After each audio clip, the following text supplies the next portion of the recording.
पतंग कट गई, अब किसी के भी हाथ आ जाए तो ये पतंग जिसने ले ली तो देखिए ये माले समझे मुबाह है।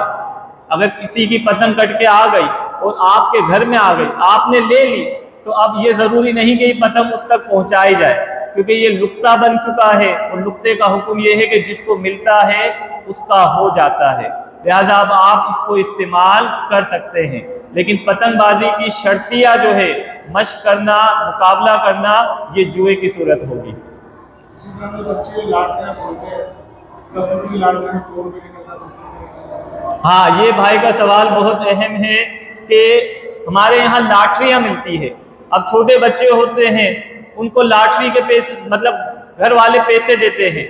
अब वो बच्चे जाते हैं तो वो लाटरी लेते हैं, उसको स्क्रैच करते हैं यानी रगड़ते हैं। अब रगड़ने पे ये होता है कि अगर खुल गया तो बच्चे का इनाम मिलता है, यानी कि 10 रुपए की लाटरी लिए तो 100 रुपए खुल गए, और अगर स्क्रैच किया और 0 आ गया तो कुछ इनाम नहीं मिलता है। तो ये भी जुआ है। ये हम अभी से बच्चों को जुआ खेलना सिखा रहे हैं। तो ऐसी लाटरी का कारोबार करना भी हराम है, क्योंकि जुए का कारोबार किया जा रहा है। और जो बच्चे ये काम कर रहे हैं उनके वालिदैन की जिम्मेदारी है कि वो इनको इस काम से रोके, क्योंकि ये बच्चे तो अभी जो है बालिग नहीं हुए हैं। वालिदैन की जिम्मेदारी है, क्योंकि अभी इनका गुनाह वालिदैन के खाते में आएगा।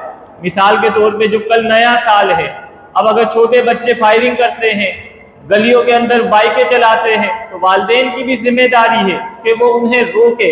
नहीं रोकेंगे तो वालिदैन के ऊपर भी इस गुनाह का वबाल आएगा। इसी तरह से क्रिकेट टूर्नामेंट होते हैं, जीतने वाली टीम को 10,000 या 20,000 की रकम दी जाती है, फिर वो 10-20 हज़ार की रकम से वो पार्टी करते हैं, बिरयानी वगैरह खाते हैं।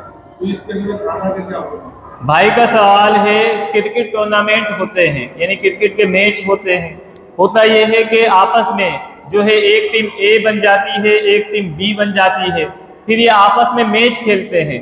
फिर मैच खेलकर जो इनाम मिलता है तो ये इस इनाम की रकम से आपस में खाना खा लेते हैं। ये कैसा है, देखिए इसमें देखा जाएगा, मिसाल के तौर पे टीम ए थी और टीम बी थी, इन दोनों ने पैसे नहीं लगाए, पैसे किसी और बंदे ने लगाए। उन्होंने कहा कि तुम मैच खेलो, तुम में से जो जीतेगा मेरी जानिब से उसके लिए 10,000 रुपए हैं। न टीम ए ने पैसे मिलाए न टीम बी ने मिलाए। उसने कहा तुम में जो जीतेगा मेरी तरफ से 10,000 रुपए हैं। अब जो जीत गया उसने 10,000 रुपए दिए, इन्होंने आपस में मिलकर खाना खा लिया, तो ये तो जायज हो गई सूरत, क्योंकि इनके तो पैसे लगे नहीं, किसी थर्ड पर्सन पार्टी ने पैसे दिए हैं, तो ये इनके लिए खाना खाना जायज होगा। अलबत्ता अगर ऐसा हो कि टीम के हर फर्द ने पैसे मिलाए हो, यानी टीम ए के हर फर्द ने, खिलाड़ी ने पैसे मिलाए, टीम बी के हर खिलाड़ी ने पैसे मिलाए, अब फिर शर्तिया खेल खेला गया, जो जीत गया वो दूसरे के पैसे ले गया, तो ये जुआ कहलाएगा, ये जुआ होगा। और अब ये जितने खाएंगे सब गुनाहगार होंगे, क्योंकि जुआ शरन हराम है और हमें इससे बचने का अल्लाह रसूल ने हुक्म दिया है। जिस मेरे मुल्क जो है पढ़ने का हुक्म है, जब बंदा खुद पढ़ रहा हो, पढ़ा लिखा हो, खुद ही पढ़ ले, बजाय सुनने का हुक्म नहीं अदा करे। भाई का सवाल है, सूरत मुल्क जो हम रात में पढ़ते हैं, हदीस मुबारका में जो जिक्र मिलता है कि अज़ाब कब्र से ये रोकती है, तो खुद पढ़ने का हुक्म है या सुनने का हुक्म है? देखें, अफजल तो यही है कि इंसान खुद तिलावत करे, क्योंकि हदीस मुबारका में है जो सूरत मुल्क पढ़कर सोएगा वो अज़ाब कब्र से महफूज रहेगा। लेकिन आज अलमिया ये है कि मुसलमानों को कुरान की तिलावत नहीं आती।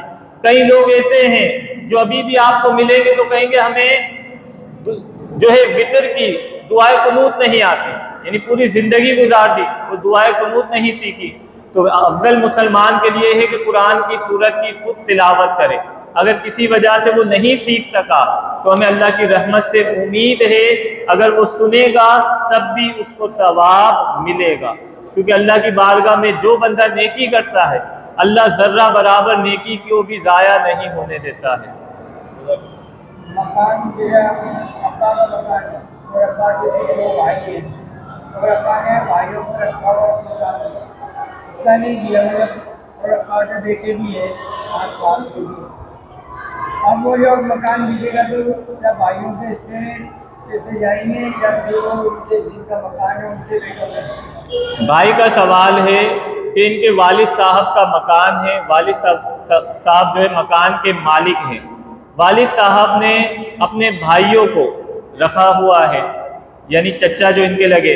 अब वालिद साहब के 5 बेटे भी हैं। अब अगर वालिद साहब का इंतकाल होगा तो इस मकान के हिस्से चचा को मिलेंगे, तो अब मकान के हिस्से जो है चचाओं को नहीं मिलेंगे क्योंकि इनकी औलाद मौजूद है।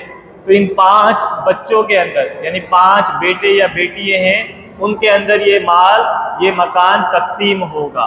लिहाजा महज भाइयों को साथ रख लेने से उनका